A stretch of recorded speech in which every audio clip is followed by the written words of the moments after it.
გაიაქტიურე 16 გიგაბაიტი მხოლოდ 15 ლარად. სხვა ინტერნეტ პაკეტების სანახავად შემოდი MySelfie აპლიკაციაში ან ვებგვერდზე selfie.g. გამარჯობა. ერთკვირიანი განშორების შემდეგ დაუბრუნდით და დაუბრუნდით, რა თქმა უნდა, სანაკრებო ფეხბურთით, რის გარშემოც უამრავი რამე თქვა, მათ შორის სეტანტა სპორტის გვერდსა თუ YouTube არხზე და ჩვენ შევეცდებით, რომ რაღაც ისეთ შევჩავიდეთ, რაც ჯერ დიდად არც არავის განუხილავს, ანუ შევეხოთ მაგალითად BBC-სა თუ ეკიპის გამოხმაურებას იმაზე, როგორ თამაშობდნენ გიორგი ჩაკვეტაძე, გიორგი მიქაუტაძე და ხვიჩა კვარაცხელია ეროვნული გუნდის შემადგენლობაში და ვთქვათ იმაზე, რაც იწერება ახლა მაგალითად პორტუგალიურ პრესაში გიორგი ქოჩორაშვილის მომავალთან დაკავშირებით.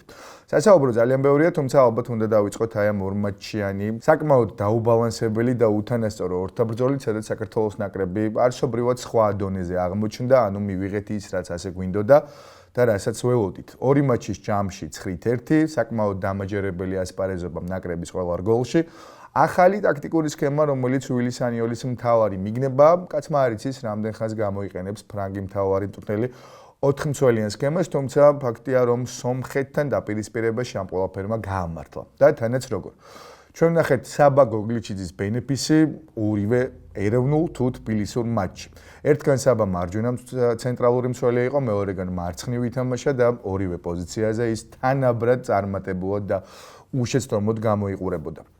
ამიტომ ახლა იტალიურ პრესასა თუ ქართველი ყოფილი ფეხბურთელების შეფასებებში ერთადერთ მოსაზრებას რომ გაიგონებთ, რომ საბა გოგლიჩიძე აუცილებლად მალე რომელიმე გრანდის შემადგენლობაში იასპარეზებს.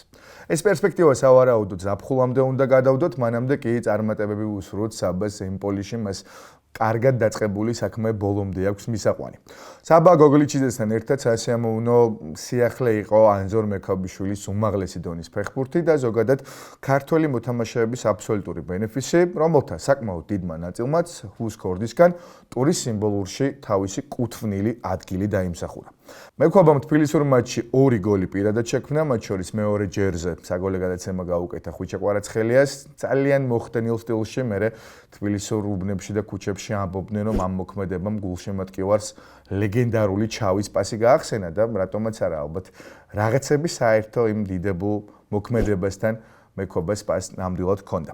საქართველოს ნაკრები შეუდარებლად გამოიყურებოდა, გიორგი მიქაუტაძე თავისი დიდებული ფორმით ისევ აგრძელებს მსოფლიო საფეხბურთო სამყაროს გაოცებას და ჟორჟის მიღწევათა მონაგარში ახლა შოთა არველაძისათვის მცირე მუქარაც გაისმის, რადგან მიქაუტაძე 20 გოლით საქართველოს ნაკრების ისტორიაში მეორე საუკეთესო ბომბარდირია. სულ რაღაც 7-ით და მისი პირველი პოზიცია უკვე ოფიციალური წარმატების ფორმულა გახდება. შოთა არველაძე ამ ყველაფერს ძალიან პატრიოტულად და კლასიკურად გამოეხმაურა, ისე როგორც ჩვევია და არა მხოლოდ ჯორს, არამედ ხვიჩა კვარაცხელიასაც უსურვა აი ამ შედეგის გაუმჯობესება. კვარაც არაა ძალიან შორს, მის ანგარიშზე ნაკრებში გატანილი 18 ბურთია. ამგვარად საქართველოს ნაკრებმა ერთა ლიგის B დივიზიონში, B ლიგაში თავისი კუთვნილი ადგილი შეინარჩუნა და ეს ყველაფერი მართლაც ტიცილად გიორგი მიქაუტაძის კარგი თამაშით მოახერხა. ჟორჟი უბრალოდ გამორჩეულია ცხობის ფონზე, თუნდაც მთავარი ასპექტის გოლების ნაწილში ის ბომბარდირთა დავაში მხოლოდ ვიქტორ იოკერეს და ერლინგ ჰოლანდს ჩამორჩა, წარმოიდგინეთ უკვე რა სეგმენტში და კასტაში გაერია ლიონის ქართველი შემტევი, რომელმაც თბილი ჟესტით პირველი გატანილი გოლის შემდეგ დედას დაბადების დღე მიულოცა და ეს ყველაფერი ძალიან ლამაზად გამოიყურებოდა. და რა თქმა უნდა, ვერსად დავემალებით ხვიჩა კვარაცხელიას უნაკლო პერფორმანსს. ეს არაა ჩვენი შეფასება ან ინტერპრეტაცია, ასე სოფასკორმა შეაფასა ქართველის ფეხბურთი და მას უნაკლო 10-იანი დაუწერა. არ ვიცი, შეიძლება ვცდები და თუ ვცდები შეგიძლიათ გამახსენოთ, კიდევ ყოფილა თუ არა შემთხვევა, როცა ქართულ ფეხბურთელს აი ასეთი ქულა მიიღოს ისეთი ავტორიტეტული სპორტული პორტალისგან, როგორც სოფასკორია. და კვარამ ეს ყველაფერი დაიმსახურა, მისი ფინტები, დრიბლინგები, ერთი საგოლე გადაცემა, ერთიც გატანილი გოლი და ის მაღალხარისხიანი ფეხბურთი ამას ჭეშმარიტად იმსახურებდა. ასე რომ ქართულ ფეხბურთელთა აბსოლუტური უმრავლესობა და თითქმის ყველა ახლა ევროპულ საფეხბურთო კარიერას ძალიან კარგ ხასიათზე დაუბრუნდება. მით უფრო მაშინ როცა მაგალითად პორტუგალიურ მედიაში ჭორაობენ და უკვე ჭორაობასაც გაცდნენ გიორგი ქოჩორაშვილზე საუბარში. იქ აბოლა, იქ რეკორდი თითქმის გადაწყვეტილად მიიჩნევენ ტრანსფერს და სულ მალე ალბათ ქოჩორა ლისაბონის სპორტინგის ფეხბურთელიც გახდება. რაც საკმაოდ კარგი ამბავია, რადგან სოლიდური ლიგა, ფანტასტიკური სტადიონი, ამბიციური გუნდი, რომელიც შიდა ტიტულთან ერთად ჩემპიონთა ლიგის საგზურისთვის მუდმივად იბრძვის და თვისობრივად ახალი ეტაპი ქართველი ფეხბურთელის კარიერაში, რომელიც ამას რომ იმსახურებს, მე მგონი ორივე მატჩი კარგად გამოჩნდებოდა. იქ გოლი, აქ ერთ-ერთი საუკეთესო პერფორმანსი თანაგუნდელთა ფონზე, მოკლედ სპორტინგი ქოჩორას სახით საკმაოდ მძიმე და თან საჭირო არტილერიას მიიღებს. ეკიპის შეფასებებს ვერ უნდა დავამალოთ ასევე, სადაც გიორგი მიქაუტაძის და ხვიჩა კვარაცხელიას თამაშია გამოყოფილი. ახლა ისე მოხდა, რომ მთავარი ფრანგული გამოცემები საქართველოს ეროვნული გუნდის თამაშსაც ყურადღებით აკვირდებიან და რა თქმა უნდა, ისე ჩუმად არტოვებენ ამბავს თუ ჟორჟიან კვარა სადმე აქ-იქ გაიბრწყინებენ. ეკიპის გვერდზე ორივე მოხდა და სტატიაში აღნიშნულია, რომ ხვიჩაც და გიორგიც საკუთარი ნაკრების წარმატებაში გადამწყვეტ ფიგურებად იქცნენ და ჩვენ რა თქმა უნდა ეკიპს ისევ ვეთანხმებით.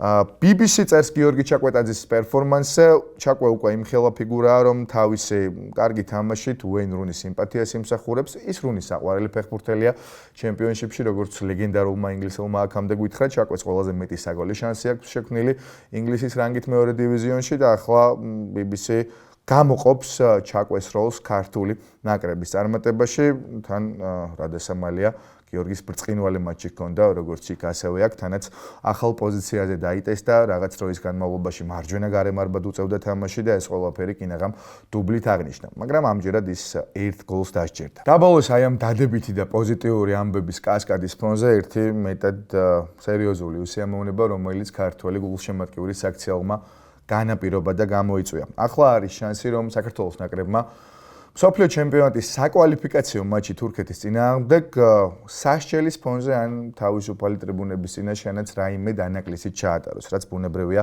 დიდი დარტყმა იქნება იმის გათვალისწინებით, რომ თურქეთი ჩვენი პრინციპული სპორტული მნიშვნელობის მეტოქეა და მათთან გამარჯვებას ფასდაუდებელი მნიშვნელობაც ენიჭება. ეს ყველაფერი კი გამოიწვია იმან, რასაც აუცილებლად ნახავდით, რაც საზოგადოების მხრიდან უკმაყოფილებისა და აბსოლუტური დაგმობის საბაბი გახდა და ჩვენც კიდევ ერთხელ უერთდებით ამ პოზიციას.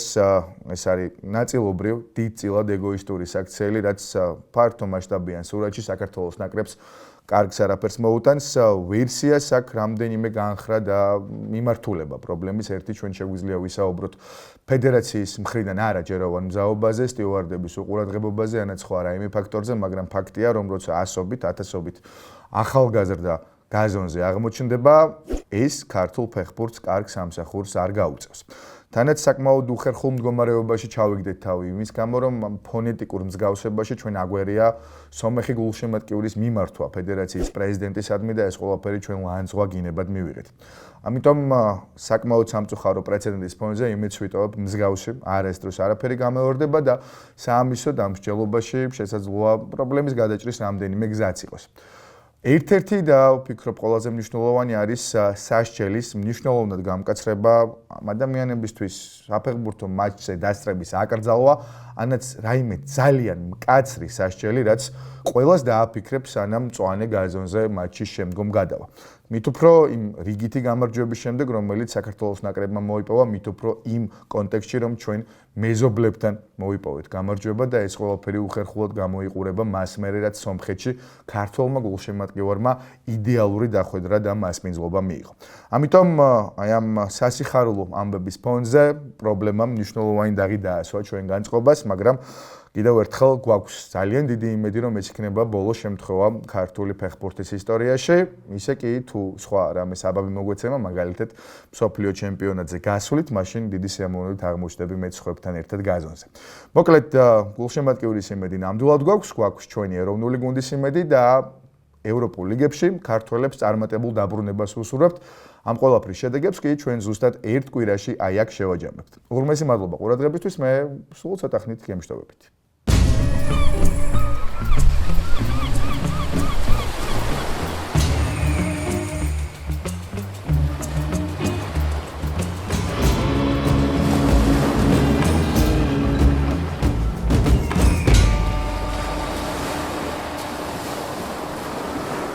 ინტერნეტ პაკეტების სანახავად შემოდი MySelfie აპლიკაციაში ან ვებ გვერდზე.